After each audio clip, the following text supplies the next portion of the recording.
Do you know what it takes to be an organ donor? Maybe consider this. A deceased organ donor saved the life of Annie McConan, who writes, "Every day my donor will be on my mind and in my prayers. My donor is what lifts me." In many cases, there are complex logistics on being an organ donor. Donations can lead to other health problems. To become a living donor, a surgery or medical procedure is required. Any surgery offers a risk to the person that may include death. Other health problems can develop after a surgery that requires a lifestyle change. People who donate bone marrow, for example, may be restricted in future activities for a lifetime. Those who donate a kidney may be prohibited from consuming alcohol. And for those who receive an organ, there is a 10% risk of developing diabetes. But being an organ donor can offer someone a second chance at life. People who are waiting for an organ transplant are often dependent on costly treatments to survive. A person awaiting a kidney transplant, for example, may need to visit a dialysis clinic multiple times per week to have their blood cleaned. By being able to donate an organ, it becomes possible for that individual to return to a somewhat normal lifestyle that doesn't have to have the same costly procedures that needs to happen on a regular basis. When a disaster strikes, it can offer a sense of closure. For organ donation, which in some cases that occur out of tragedy, the process of organ donation can help families find a sense of closure that wouldn't happen otherwise. Knowing that the heart of a son, daughter, mother, or father continues to beat on in the chest of someone else can be a comforting experience.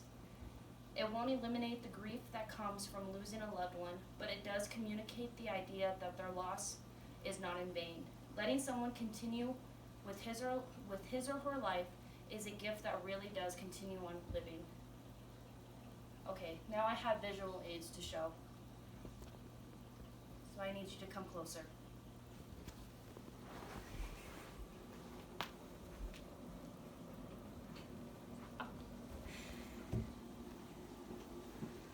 $113,000 plus number of men, women, and children on the National Transplant Waiting List as of January 2019. 36,528 transplants were performed in 2018. 20 people died each day waiting for a transplant. Donors can save 8 lives. One person can donate up to 8 life-saving organs. Much larger than both the numbers of donors and transplants, which grow slowly. So the waiting list is 115,000, whereas only there are 16,000 people donating. This is why people need to register. 95% of the U.S. adults support organ donation, but only 58 actually sign up to become donors. Every 10 minutes, another person is added to the waiting list.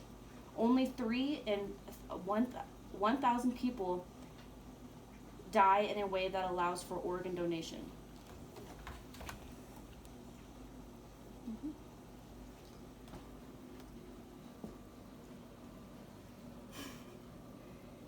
In the end, becoming an organ donor is your decision, but helping save the lives of people who are born with a disorder or disease they didn't choose can help save their lives and give them a second chance at life they didn't know they had from the start. The statistics shown don't have to mean this is forever. People just need a realistic vision of helping save a life of a person. Every day people read about heroes and watch movies and TV shows about heroes. But what if you can be a hero too and save an innocent life? So go, be an organ donor and help change the statistics.